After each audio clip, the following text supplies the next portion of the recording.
Hello everyone, कैसे हो आप सब।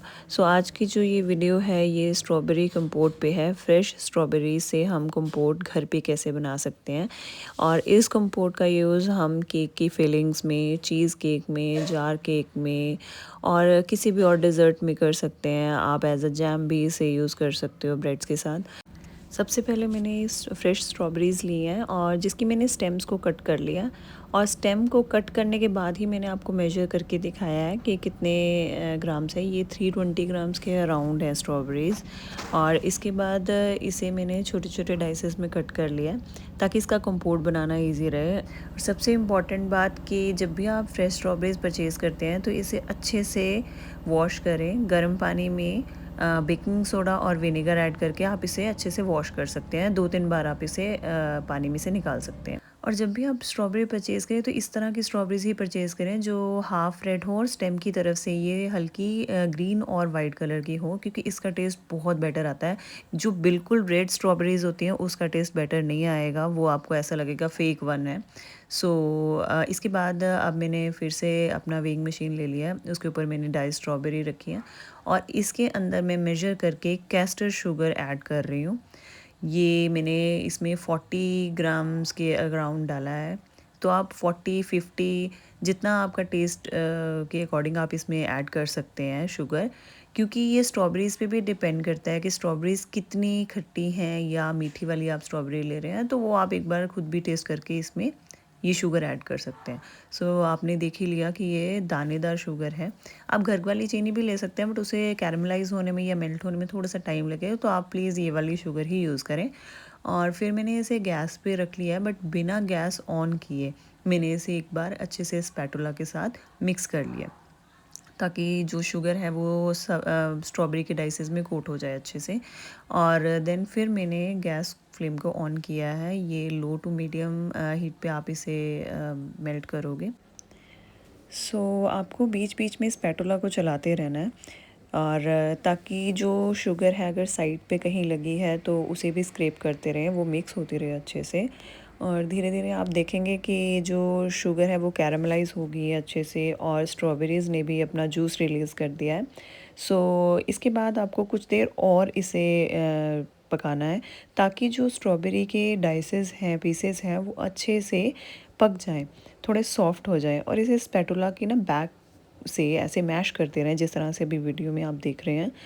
और जब भी कोई कंपोट बनाता है, बहुत सारी वीडियोस आपने देखी होंगी, बिल्कुल मैश कर देते हैं स्ट्रॉबेरीज़ को। बट बिल्कुल मैश करने की ज़रूरत नहीं है, क्योंकि अगर स्ट्रॉबेरी कंपोट में छोटे छोटे पीसेस या डाइसेस अगर स्ट्रॉबेरीज़ के नहीं आएंगे तो वो रियल नहीं फील होगा। अगर डाइसेस या पीसेस को बिल्कुल मैश कर देंगे तो वो बिल्कुल जैम की कंसिस्टेंसी आ जाएगी, जो कि हम नहीं चाहते। कंपोट में हमेशा थोड़े चंक्स होने ज़रूरी हैं फ्रूट्स के। अभी देखो मैंने फिर से इसे अच्छे से पका लिया है, और जैसे ही बबल्स आने स्टार्ट हुए, फ्रॉथ आना स्टार्ट हुआ, तो मैंने इसमें 1 टीएसपी के अराउंड लेमन जूस भी ऐड कर दिया। और फिर इसे मैंने अच्छे से मिक्स किया है, स्क्रैप किया है साइड से। और लेमन जूस डालने से एक तो शुगर क्रिस्टलाइज़ नहीं होगी, अगर आप फ्रिज में रखोगे ये जमेगा नहीं कंपोट, ठीक है। और उसके बाद इसका कलर भी एनहांस होगा। आप देख ही सकते हो कितना ब्राइट रेड कलर आ गया है। आपका कंपोट रेडी है या नहीं, इस तरह से आप चेक कर सकते हैं स्पैटुला पे अपनी फिंगर को स्लाइड करके। कि ये रनी तो नहीं है आपस में, ये मर्ज तो नहीं हो रहा है। तो अगर स्ट्रेट लाइन आती है और मर्ज नहीं होता है जूस स्पैटुला पे, तो इसका मतलब आपका कंपोट रेडी है। इस पॉइंट पे मैंने गैस को बंद कर दिया, और अब हम इसे कंपोट को ठंडा होने देंगे। और जैसे ही ठंडा हो जाता है तो इस तरह के हम ग्लास जार में इसे पैक करके रख देंगे। ग्लास जार में ही रखना है कंपोट को, आप कभी भी प्लास्टिक या किसी और यूटेंसिल्स में ना रखें। ग्लास जार में जब भी आप रखोगे तो इसकी शेल्फ़ लाइफ बढ़ जाएगी और इसे आप फ्रिज में इजीली स्टोर कर सकते हैं। जैसे ही मेरा कंपोट ठंडा हो जाता है, अच्छे से वॉश कर लें पहले अपने जार को, हाँ।